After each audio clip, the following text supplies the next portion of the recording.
সিরাজগঞ্জের তাড়াশ উপজেলার সাগুনা গ্রামে চাষি মোহাম্মদ কামরুল ইসলাম পুকুরের পাশে জমি ভরাট করে মাল্টা চাষ করছেন।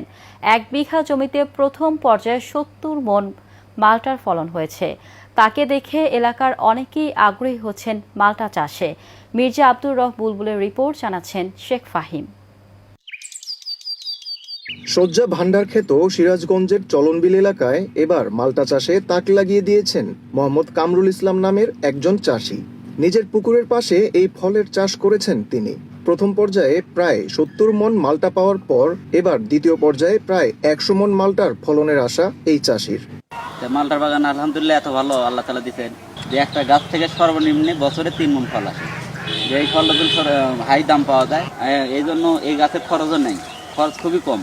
স্থানীয় বাজারে এই মালটা প্রতি মণ ২৬০০ টাকা দরে বিক্রি হচ্ছে, যা দেখে এলাকায় অনেক চাষি মাল্টা চাষে ঝুঁকেছেন। দিঘির গ্রামে এত সুন্দর একটা বাগান করেছে কামরুল হাসান ভাই। আসলে খুব দারুণ একটা উদ্যোগ নিয়েছে। এখান থেকে অনেক অল্প খরচে অনেক ভালো অর্থ উপার্জন করা সম্ভব।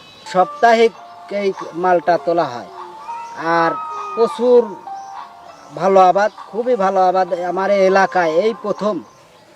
আমরা চাই যে সবাই এই আবাদ করুক।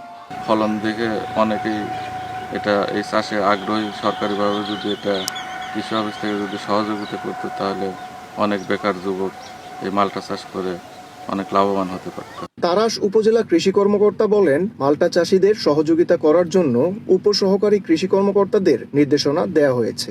ওই কৃষককে ধন্যবাদ জ্ঞাপন করবো যে উনি মাল্টা চাষে আগ্রহী হয়ে এত সুন্দর একটা বাগান জ্ঞাপন করেছে, এবং আমার উপসহকারী কর্মকর্তারা সার্বক্ষণিকভাবে তার সাথে যোগাযোগ করতেছে উনি যেন সফলভাবে তার ফসলটা তুলে নিয়ে আসতে পারে।